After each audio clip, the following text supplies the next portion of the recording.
Greetings! So it is apparent that there is a rift between mappers and players. Many players are dissatisfied with modern ranked maps, claiming they are not as fun as they used to be, and the PP inflation completely destroyed their motivation to play. After all, a huge part of the player base would lose their interest in the game if PP didn't exist at all. Just as there would be an outrage in any other game if a terrible patch was released. Players, are also frustrated every time an overrated or an unplayable map is pushed to the ranked section. Yet, such maps have been pushed into ranked for years without any regard to the consequences. On the other hand, most mappers' main priority is making maps for mapping's sake. The focus is on creating maps which are approved by fellow mappers. After all, that's how you rank your maps, and players can't really be called experts on mapping, so can their opinions really be valid? Of course, if you want to make either players or mappers look bad as a group, you can easily find such despicable individuals on each side. It is not hard pulling up toxic comments from players, or cases of mappers getting away with the most obnoxious stuff. The point of this video isn't going to be siding with either mappers nor players, but rather to reconcile both sides with a solution. A modest proposal, if you may, that will leave both sides satisfied with the outcome.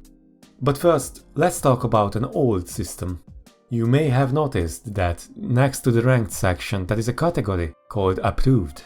Since Pishifed did an entire video on the approved category, I won't get too much into it. The link is in the description if you are interested in the larger history of the approved category. In short, approved was created as a way to rank maps, which would have broken the score ranking system, since that was the main metric leaderboards used at the time.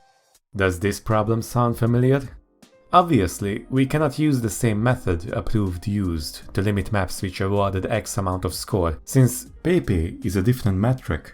However, we can use the same concept and tweak it to modern needs. After all, it has the potential to solve many of our problems, and it is a method that had been time-tested in the past. Basically, one of the core concepts of the old approved category was to give an opportunity to high-quality or experimental maps to get the same status as ranked maps, but without wreaking havoc on the leaderboards. Instead of the maps not counting towards the score rankings, approved version 2, name subject to change, would not award any performance points. This is exactly what we need right now in the times of divide between mappers and players. Just think about it. Mappers want to rank their maps without changing them to fit the requirements players have, which are incomprehensible or not really important to mappers themselves. Meanwhile, players are sick of certain maps ruining the performance leaderboards and generally being unable to do anything about it. This system would allow high quality but broken maps to be ranked without affecting the competitive aspect of the game in any negative way. It could also close the loophole PP mappers use to make a career out of mass-producing low-effort farm maps. This leaves us with the question of how would the system decide which maps are to be placed in the approved version 2 category, name subject to change. Additionally, I will try to explain what I believe are the risks of this system. I know that there is close to no chance of this being implemented, but at least I'm not just whining about the issue on Twitter without trying to come up with a solution or anything. I think there are two ways we can realistically go about in terms of nominating maps into the approved version 2 category. First is to create a dedicated group of experienced and trustworthy players, similar to BNs, who will decide by voting which maps would have a detrimental effect on the performance rankings if they were ranked. If a qualified map receives 2/3 of the votes by this group, the map will enter into the new approved category instead of ranked. This wouldn't affect its searchability, since it could be placed in the same search function, similarly to how the old approved is handled. The only difference from ranked, besides not being able to award performance points, would be a different icon on the selection menu and OS direct, plus a warning message when the player starts the map. The advantage of recruiting a dedicated group of experienced players is that their decisions would be respected by the community, as they are the most qualified to decide which maps would have a negative effect on the rankings. Its disadvantage would be the danger of experienced players voting for maps they themselves could farm, and voting against ones they can't.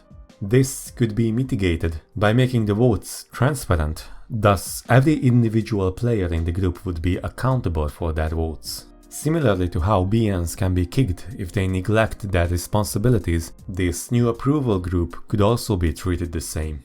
The second way we could handle the nomination of new approved maps would be by the democratic process. The community itself could vote on each map during the qualification stage whether they should go to ranked or approved version 2. Obviously there would be a limit on who can vote, just like in real life. My suggestion would be players under level 100 would be unable to vote.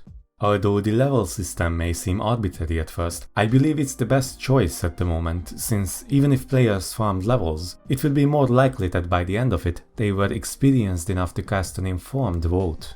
Compare that to rank, which is about farming, or playtime, which is pretty abusable. The level requirement doesn't seem that bad. The advantage of the democratic process is that the community itself would have the responsibility for maintaining the system. This means if things don't go as expected, the community couldn't really blame anyone else besides themselves. They get the power that would only affect them. So misusing it would have the negative consequences only to themselves, at which point reverting the changes would be just as easy as merging the old approved and ranked sections. The disadvantage is that the community would probably be rather inconsistent with its judgment. Some maps receive more attention than others, while some people would target certain mappers or music genres without considering the actual point of the vote. This is where some people's concern about the solution being a band-aid comes into play. Personally, I don't think this system's only purpose is to prevent performance point inflation, although it is definitely a big part of it.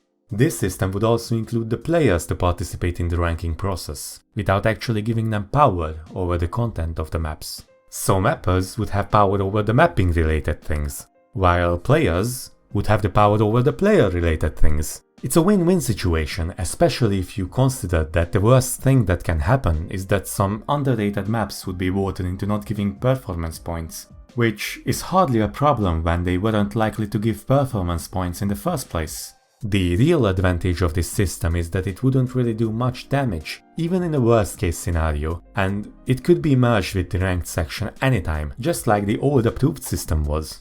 It is a low-risk, high-reward change which could close loopholes and empower players without infringing on the existing rights of mappers.